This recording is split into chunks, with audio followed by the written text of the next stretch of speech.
Hello, everyone. Welcome to a brand new episode of the DCKAP's Driven podcast. We are very excited today because we're going to talk about family business. And we have three great men joining us, Hank Josephs, Michael Josephs, and Dan Josephs with Spruce Industries, one of the fastest growing Jansan distributors, janitorial supply distributors in the country. They're based in New Jersey.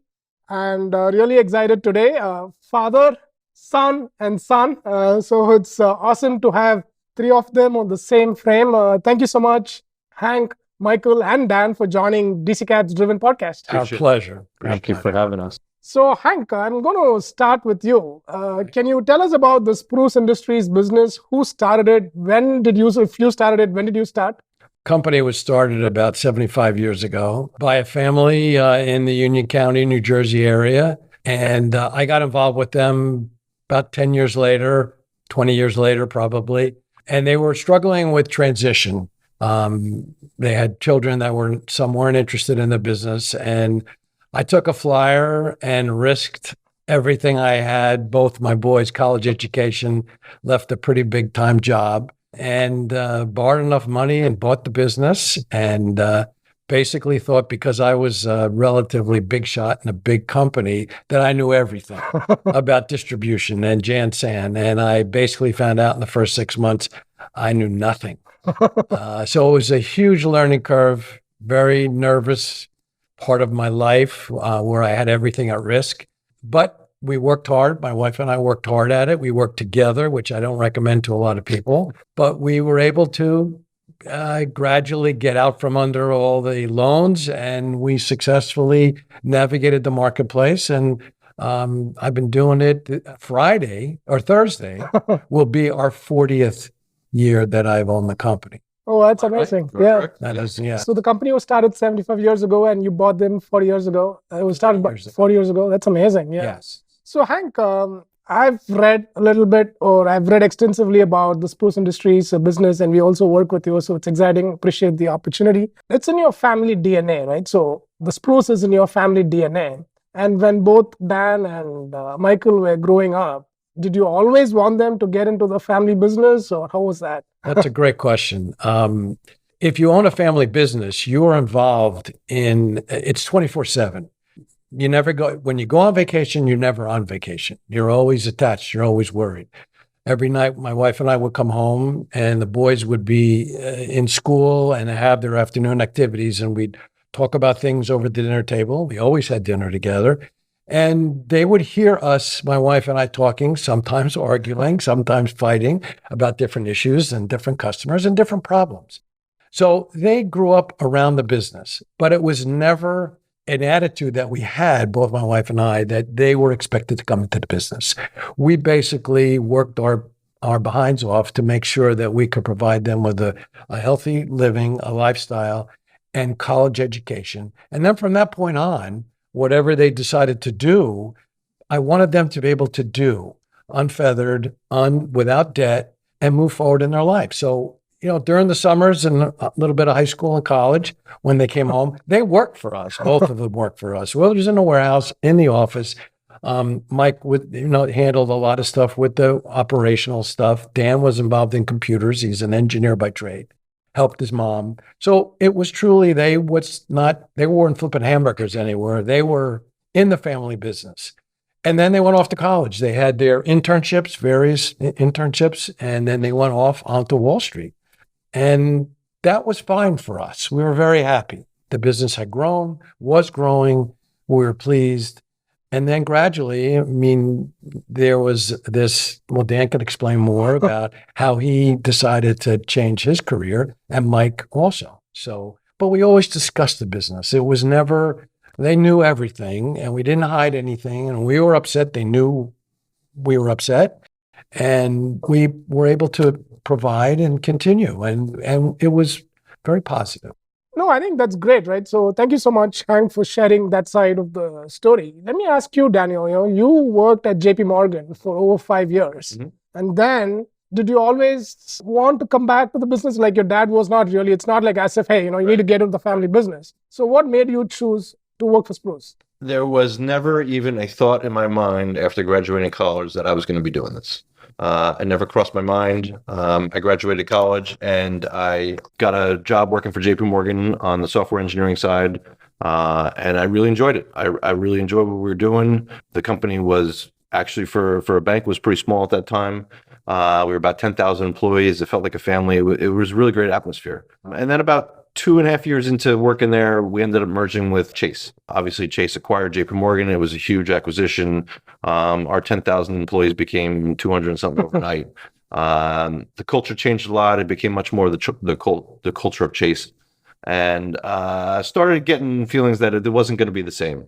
And then about another 6 months after that, maybe it was a year after that, we merged with Capital Bank One out of the Midwest, and we became close to 500,000 employees.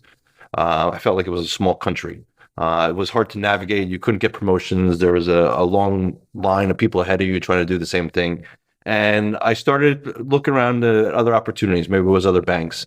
And I remember telling my father about what was going on, and just I was unhappy with what was going on. So he says, "Well, why don't you come work for me?" And I thought he was half kidding at the first time he said it.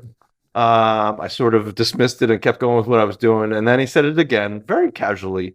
And I said, "I don't know what I'd be doing there. I don't know how to sell. I don't know what's going on." He says, "Well, why don't you try taking vacation? Take a week's vacation, come in, and I'll drive you around. I'll show you what's going on. I'll teach you what we're doing now, and you see how you like it. After the week, we can sit down and discuss. And if you don't like it, then you keep interviewing with what you're doing." So after the first week, I remember I ended up calling my boss back at JP Morgan. I said, "Something's going on at home. I need another week." So I did 2 weeks. I felt like the first week wasn't enough to really feel what was going on. And at the end of the second week, I sat in Hank's office and we were sitting there having a conversation. And he just casually said, "So what would you do differently?" And I looked at him with 12 eyeballs and said, I've got ideas, but what if I'm wrong? What if I've been looking at this for 2 weeks? He says, "What if I'm wrong?" He says, "Well, then I'll try something different." And that idea of you try something, if it doesn't work, you pivot. You try something, if it doesn't work, you pivot, was really engaging for me. It wasn't something that I ever experienced working for the bank. You used to have meetings, to have meetings, to have meetings about meetings. There wasn't that ability to pivot quickly and do something different. It's something if you saw something or you had to change. And after that meeting, I remember we sat down and we're like, "All right, we're going to do this, but we're going to do it right." So I ended up going back to work for JP Morgan for another 6 months. He put me in touch with other family businesses in our industry, ones that were successful in the family business, ones that were not so successful. And I talked to maybe 6 or 7 different people, heard a lot of different stories, took a lot of different notes. He spoke to a lot of people as well about the same thing. So did my mom. And then after those 6 months, I quit my job and started working for him. And it's been an adventure ever since. I think I'm on be 20 years next year for me. That's right. That's amazing. Yeah. So you started the business 20 years ago. So that's great. Mhm. But Michael, you recently started with the business, but you're the older of the two. That's right. About What 20 happened? About 20 days ago. 20 days Years ago? Okay. It feels like it. Yeah. So I took, as my dad said, I also started on Wall Street after college. I spent about 15 or 16 years in investment banking, covering of all things media and entertainment companies, helping them raise capital, execute mergers and acquisitions. And I loved it. I loved what I did until I didn't, at which point I sort of saw the light, which was the other side of the table. Instead of being an advisor, actually being a principal and being an owner and being an operator. And I moved over to the operating side of the business. I joined a company and ran mergers and acquisitions and strategy for about 10 years, for the last 10 years or so. And at that business, we started, again, it was in the media and entertainment space. We started very small. And then we executed a whole strategic plan to transform this business. We went through about 40 acquisitions and joint ventures and partnerships and built what was a sort of one-dimensional radio old school business into a multi-dimensional, multi-platform business. And it was a ton of fun. But again, it was not mine. It was not something I had a small ownership stake as a public shareholder. It was not exactly the end game. but I have always had this sort of entrepreneurial itch. And I've sort of had night jobs where I've helped people, think through their strategy, think through their plans, think through where to go next. I work with a number of startups and venture capital firms, helping them help their portfolios think through what's next. And then the only time I really interacted on a business level with either my dad or my brother was when they would get a phone call, "Hey, are you interested in selling the business?" And those phone calls kept coming fast and furious. And we would meet over lunch right off the New Jersey Turnpike. And one day I said, "Well, wait a minute. What if we flip the script a little bit? And instead of selling, what if we went and acquired companies?" And I remember Dan said, I've never had the headspace to think about that. We're so busy running the business and solving those problems. What would that even look like?" And that's always been my skill set, and thinking through a landscape, an ever-changing landscape, which certainly in the Jansan space is today. There are a number of private equity-backed companies in the space that have rolled up, lots and lots of companies. I think the statistics was there were 25,000 Jansan distribution businesses about 10 years ago. Today, there's less than 2,000. Yeah. So there's been a ton of consolidation already. So that's one side of it. And then the other side of it is this is an industry in transformation. And that's where, I can help see around the corner because I haven't been doing it for 20 years. And so the three of us spent a lot of time before I decided to jump into this, talking about what we can do with the core business. Put acquisitions aside, because that's down the road. We can do that. That'll come. But what else can we do with the core business? What haven't you guys had the chance to try that you've been thinking about because you've been heads down? And so, it was, I don't know, a couple months ago, we just decided now's the right time and let's jump in and do it. Oh, it's very interesting. And you talked about consolidation, and with so much consolidation happening in the industry, especially the Jansan industry, how do you think that affects Spruce? And what is that, which is unique about Spruce, which makes you differentiated in the market? So I could speak on that. Gives us a competitive, at least we think it gives us a competitive advantage. Customers are either looking for certain characteristics of who they're going to buy from. Either they're looking for speed and best price, and they're not looking for the interaction, or we find that there's a customer base that's looking for a competitive price, product that gets there at a good pace, but they want the expertise, they want the training, they want the knowledge, they want the friendly touch. And I think there's a major distinction than there ever was before.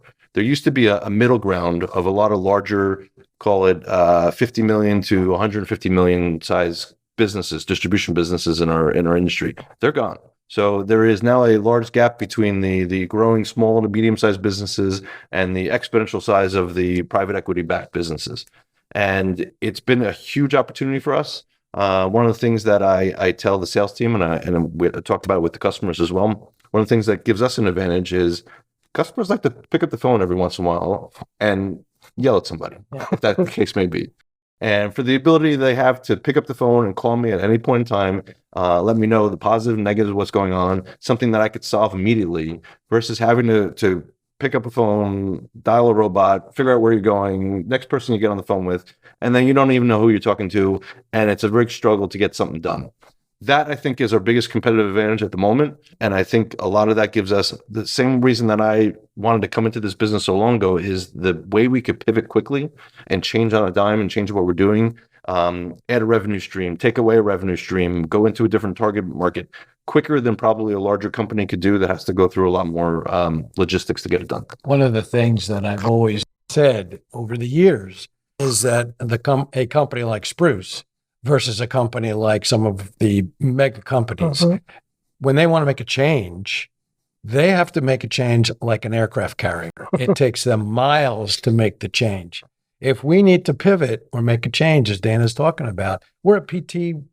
I grew up PT 109. We can make a change in a heartbeat.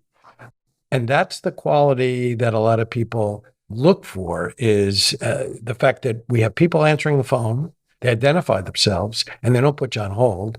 They try to solve a problem or get some answers to you. So those are the things. And I watch with great pride in that the boys understand that concept and are taking it to the next level, which I could have never dreamt possible. If Dan hadn't come into the business nearly 20 years ago, I would have been long gone like everybody else, like all my friends and all my competitors. But because he was there and we worked together so well over the years, and Mike was always around. I mean, there's times that we would sit over dinner, Thanksgiving dinner or whatever, and talk about things, and we would listen to what Mike had to say, because from a financial perspective, Dan and I were operators running at breakneck speed.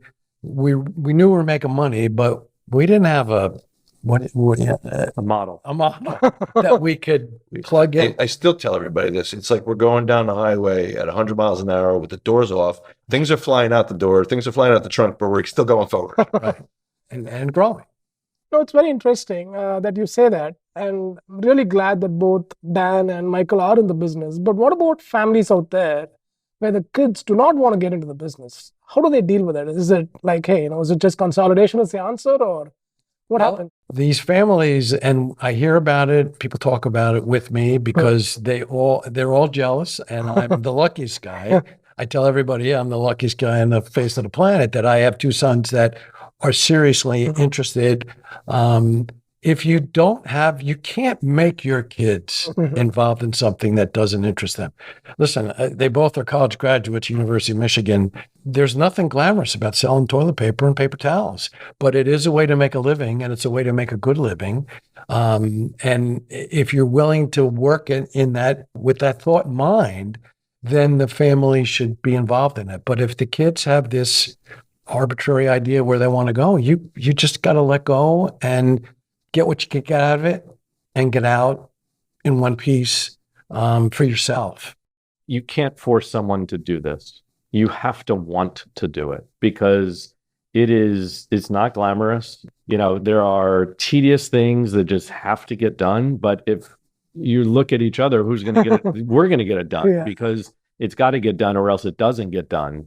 And so if you have a family and you don't have succession plan in place, you're either looking to sell to either another party in the industry. Maybe you set up an ESOP and you sell it to your employees. People have done that successfully, and that works fine. If you're in the Jansan space and you happen to be in the tri-state area, you should call us because we're interested. But you can't do this by mistake. You can't do this by happenstance. You have to be intentional about it. No, that's great, right? You really can't force anybody to do something. It makes a lot of sense. Another follow-up question on this, right? So there are pros and cons to this, and you guys have dinner conversations about the business. Let's say you have a great day in the business, it's awesome. But let's say you don't have a good day in the business. Does it also reflect at home? How do you deal with that? Because that's a problem, right? Hey, working relationship is different than a personal relationship, and these are your sons. Yes. Right? So how do you deal with that? Well, it's not easy, but we've had, my wife and I and the kids have seen over the years how we handle it. I mean, we had many, many bad days, and we dealt with it, and we discussed it, and we didn't hide anything because they knew there was some risk that was going to be dealt with. But you talk about it. I'm always about getting it out on the table. Don't hide anything. And sometimes it's pretty hard. But we as a family have always felt if we can be honest with each other, not hide anything, be transparent, you can work through those tough days. And then you really get excited when you have those great days. You just try to get more great days than bad days. And that's exciting. So transparency is the answer. My opinion, transparency is the only answer. There's nothing that I will hide from my boys about the business. And I also, now as we go forward, I don't push issues that I have. I mean, I make suggestions and then I shut up and I let them, because as I've said to both of them, the consequences are now yours, not mine. So that's how we're transitioning to go forward. And the world is changing in a very fast pace right now. and you got to be really, really skilled. I mean, luckily you have very smart boys, and it really helps. But sometimes, right? So let's say family, it's not just about the immediate family, right? It could be an extended family who's also working in the business, Yes. or it could be your own son and daughter. Yes. But let's say they don't do that well. Okay. Okay. And then, hey, the performance is not up to the mark. But let's say if it's an employee, you would let them go. But then if it's family, then what happens? Well, it gets very difficult. Then we have real situations where we had to deal with it. I will tell you that when I bought the business, my father-in-law was my first hire. He was an excellent. Their grandfather was an excellent salesman. Didn't have any experience, but all he cared about was his son-in-law's success. I brought in my mother to make collection calls because nobody worries about their son's money more than their mother. So she used to come in. And then we hired my sister-in-law, my wife's sister. And that didn't work out so well. And it became a conflict within the family and a conflict within the business that affected the everyday. It wasn't necessarily a performance issue. I was going to say personality difference. Dynamic. So, my aunt, Hank's sister-in-law, I was there for a lot of this. It wasn't a performance concern. And I think a lot of the reasons why a lot of times family structures don't do well is personality traits. So you have to have a mesh of a personality in order to make it successful. It's not just, well, I agree the number one thing is transparency. I wholeheartedly agree with that. Even if you have transparency, if you are having personality trait issues, it's going to struggle to be successful at it. I'm on a board where I sit with a bunch of other family-owned distributors like us, and that exact question you're asking about, what happens if a family member doesn't perform, comes up a lot. And there's various different things that companies have done. They've moved them into roles where they're supporting cast. They've moved them out of the business, but still gave them equity in the business. You have to get creative. It's not as easy as just letting an employee go. There are ramifications, and if not done well, I've seen and I've talked to family members of other companies that don't talk anymore, whether it be 10, 15, 20 years later. So it is a very delicate situation. And when Mike was coming on board, we tried to lay it out as best as we can that our relationship will change. It will never be the same. For better or worse, it will change coming on board. It's not going to stay status quo, but it's on us to pick which direction that's going to go. I happen to think it's a personality match, more so much more like my father and I, whereas my mom and I was a personality clash. And it was something we had to navigate around. We had to figure out how to do that and how to work with two people with very emotional and volatile personalities and how to work around that, which we did for 15 years, about 15 years. Yeah. So it's multifaceted how to make it successful. And it could very easily crumble really quickly too. As I was really thinking hard about this, joining, and it was, well, we're going to get into fights, we're going to get into arguments, we're going to get in each other's way. And Dan said, yeah, but I know your intentions are always going to be in the right place. Sure. Your intentions are always going to be trying to move the business forward. We may disagree on how to get there, but I don't question what you're going to be trying to do. And that is important. And that was actually really important for me to hear, because I know that we're going to fight and we're going to disagree on different things, because we do have a very different style, a very different approach, and a different skill set.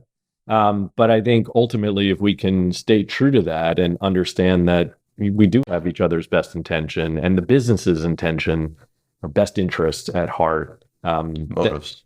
Yeah. Shared motives. Yeah. Well, we just talked about the three of you, but I would like to know the role of your wife, right, into the whole business. What role does your wife play? Well, when we first bought the business, it was quite clear to both of us that I knew a fair amount of how to sell and how to manage salespeople, because I did that for a very large company. And I figured there's enough about the logistics and the warehousing and the purchasing. Finance, not happening. Okay. I don't think in my lifetime I've written 20 checks, My wife has handled all of our financials, both on a family basis. And then when I decided or wanted to do this, I needed her approval because she worked in a bank. She's an accountant. She worked in a bank and she had to give up her career to work with me and handle all the finances. So it was a decision that we made together that we would split the responsibilities of the company.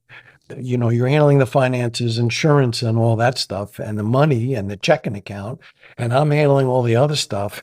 And I may suggest to you that I'd like you to pay this bill sooner than another bill because otherwise I'm not going to be able to get the product to fill the orders. But it's your choice. You decide. So that was how we managed to work together and raise two boys. I mean, Connie was there at most of her basketball, football, soccer games and basketball and baseball games. I rarely made a lot of them, but she was always there. But she was always there every day. You know, come in separately, 2 different cars. The minute she'd come in, I'd leave. And I'd spend the day out selling, leading our sales team, leading selling. And then I'd come back and deal with the other stuff. And then she would get in the car and go home and take care of them. And that's how we did it. And when Dan came in, it was very similar, except they spent a lot of time together. So, and that's how you got to do it. So she retired 6 years ago. 6-7 years ago. She's never let go. Still won't ever let go because it's in our DNA. As you started this whole conversation, it's in the family DNA. She has never let go. I've let go on a lot of things, but it's still, you know, it's our baby. We took it from near disaster to where we are today. And it's so every day she asks, speak to the boys, what's going on? And I'm physically sitting in the office she sat in. Yes. So I've yet to, but Mom, I am going to be redecorating. It's coming soon. But I found old ledgers, like handwritten journal entries. It's crazy. Yes. But yeah, she's always asking questions and pushing to, you know, help make decisions, which is good. Yeah. And what my mom did is part of the business. Yeah. But so she's not involved in it, won't let go. So Sure. I mean, Dan and Mike, you know, are your kids interested in the business? They're a little young. I've got 11 and almost 8-year-old. I think on some level they might know what we do, but not much. They've been to the warehouse. They've been to the office a lot, especially snow days or days off. They'll come with me. But they, you know, I the same way that we were raised, is the same way I plan on raising them. It is a open option, so they choose.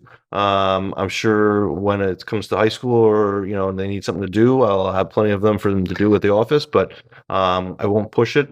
As Mike said before, you have to want to do it. It has to come naturally to you. My grandson, Dan's oldest son, happened to mention to my wife, he said, Grandma, I'm thinking maybe when I grow up, maybe I can work with my dad and my Uncle Mike. Wow. Well, when you hear that as, you know, a grandpa and as somebody that worked your whole career at this, there's nothing that I could think of that would be any greater than another generation of Josephs running Spruce and handling it going forward. So Talk about a personality clash. That would be a tough one. So that's amazing. And it's very inspiring that you tell that. So what parenting advice would you give our audience? You know, you've raised 2 really smart boys. You know, any parenting advice you would give? Well, that's a hard one. You do it by the seat of your pants. My wife and I were very young when we got married, and we were very young when we had kids. We did the things that our parents taught us, that we learned from our parents, how to raise kids. So we tried to instill in them a lot of feeling about schoolwork and doing the right thing and playing sports and getting involved with your life other than idle time. I don't know if I can quantify it. I mean, they hopefully could. Sometimes I hear them say things and do things that I said, oh my God, they really were listening and paying attention. So, you know, and they both have said, you know, why is it that I can't find that person or that personality that you had in our lives? Why can't I find that person in my life like you did? So I know whatever we did, it seemed to have resonated on both sides, and they do have distinctly different personalities. But, I hope that they get the best of both my wife and I's, attitude about doing things. And I see my grandchildren and I see great things on my granddaughters who are older, 16 and 14. 14. And I see them raising, growing up to be beautiful girls, beautiful women who have their heads on straight. And I couldn't be more proud when I had the opportunity this holiday season. Mike was generous enough to ship them down to grandma and grandpa to Florida to our place. And we got them for 5 days uninterrupted joy and watching them interact with our friends and family. I mean, not our family, but friends and their family, and watch my girls just captivate these people. I mean, doesn't get any better. Yeah, awesome. So they have been listening as kids and they've been imparting that knowledge on their kids. It's really great to hear. Yes. Yeah. Getting some good contributions from my wife as well. Yeah. Done a great job with the girls. So That's awesome. Yeah. Absolutely. So talking about money, right? Wealth. So do you differentiate between the family wealth, personal wealth, and the business wealth, or how does that work? Well, I can tell you from our history, it's you either take it from the left pocket or the right pocket, Sure. but it's the same pair of pants. Sure. And a lot of people say, well, what's the big deal? You just take it out of the business. Well, you don't just take it out of the business. So when people say that, I know they clearly don't understand the dynamics of running a family business. So if, like I said, and I tell people all the time, if I take it out of this pocket, that doesn't make a difference, or I take it out of the other pocket. Same money, all goes to the same purpose and focus. If the company does well, the family does well. If the company is struggling a little bit, the family struggles a little bit. It's all tied together. I think some things that I've learned, and what we talk about with a lot of other competitors that I have, is you either could have a lifestyle family business, or you have a family business that's built for growth. And both of them are okay, and both of them are fantastic, and you could be very successful in both of them. If you are a lifestyle business, your business is predicated around making sure that your family is comfortable and living the way they want to live. And that's something to be desired by a lot of people. If you have a family business that's designed for growth, you're looking to put money back into the business to acquire, to do different things, to make investments in sales team, to make investments in purchasing larger warehouses, to putting money back in the business to grow further on, so that there might be larger money down the pot. But both of them, I think, are fantastic business models. You just have to choose which one you want. And I think it doesn't have to be just one for the life cycle of the business, because, and we talked, again, back to the conversations of when I just joined, because it's so fresh in my mind.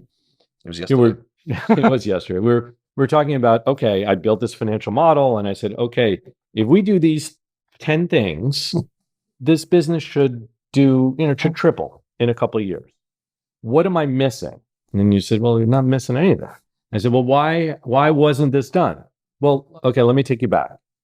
When we bought this business, my goal was to send you to college. That was the goal of the business, to send you and your brother to college. That was it. So there was no differentiating between personal and business wealth. It was one and the same. Now it's pretty different. Now the business stands on its own, and we are here for this next generation to grow. And that is what we're trying to do. So to Dan's point, there are two different types of businesses. I think what you're seeing now is a business that's transformed and crossed that chasm to now become a growth business. Well, that's a great insight. No, I think it's a great insight, right? So it doesn't have to be the same all the time, right. It just shifts over a period of time. So what do you guys do for fun outside of work? Well, I play a lot of golf and I play a lot of tennis. And I currently am lucky enough to be able to spend a fair amount of the winter in Florida, which I do. And my wife plays tennis. We play together. We play golf together. So for me, it's great. And I'm still able to keep in touch every day. I still have my computer in my little office at home. And so that's my relaxation. And both of us have gone through some health issues. Dan and I navigated something very major for me, which we were able to deal with properly. And so it's important. about to celebrate a very momentous birthday, and 3 days. 2 yeah, days. on 2 days. Happy birthday. Thank you. Yeah. And I'm lucky to be around, and I attribute that to the fact that every day I get up and I'm doing something. I'm not sitting around on the couch. I'm not watching a lot of TV. I play some tennis too, and I would love to play some tennis with you someday. I actually got into golf as well for the last 3-4 years. I got really into it. I found a good group of guys that we play a lot of golf together, go on some golf trips. So a lot of my free time is spent around that. And the other time is spent redoing 6th grade and 2nd grade. I can tell my math in 6th grade is much better the second time around. So a lot of the focus on helping the kids get through school. That's awesome. Spend time with your kids. It's awesome, man. Yeah, I also like to play golf, tennis, go out and cycle, out riding, enjoying the fresh air. And then I'm on the sidelines for my kids' sporting events as often as I possibly can, because I know that does not last and they're not going to be playing in college. So there's a few short years left to really be with them and enjoy them while they're home. And then we like to travel as a family. That's awesome. Travel as a family is fun. Yes. We would usually like to end the Driven podcast with this question, which is, what book are you reading right now? So, well, I'm currently reading a book. It's called With the Old Breed by E.J. Sledge. It's about being a Marine in World War II during the 1944-45 campaigns of Palayu and Saipan. And it was my father-in-law, who was a Marine till the day he passed away. He was a Marine and he was there in both places. And he never talked about it. But I did a lot of reading about it. My dad was in North Africa behind a desk working with the Army Air Corps. But my father-in-law, when I got him to talk about it, I started reading volumes, and I read a tremendous amount of books on it. And I'm always reading, which is what I'm reading now.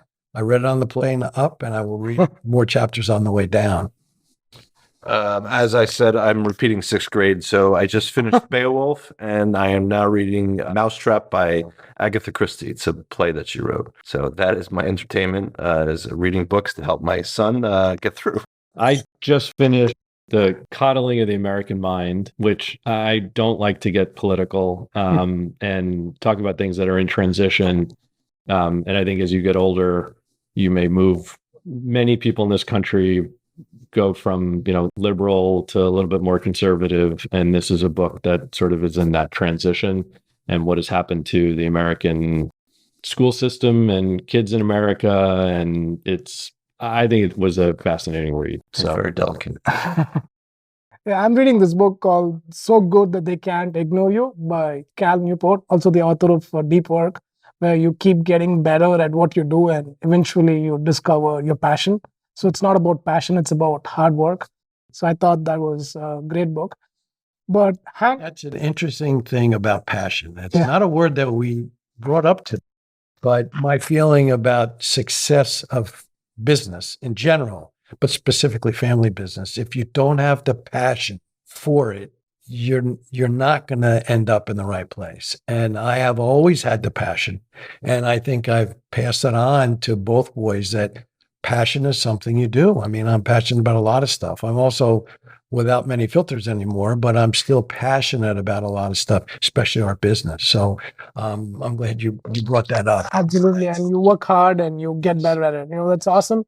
So Hank, Mike, and Dan, I really enjoyed this conversation. It was great to learn about Spruce Industries and the family business, how you run it, how do you pass it from one generation to another, the do's and the don'ts, the conflicts and all that. It was a fascinating conversation. I just want to say a big, big thank you for your time. It's great having you on the show. Yeah.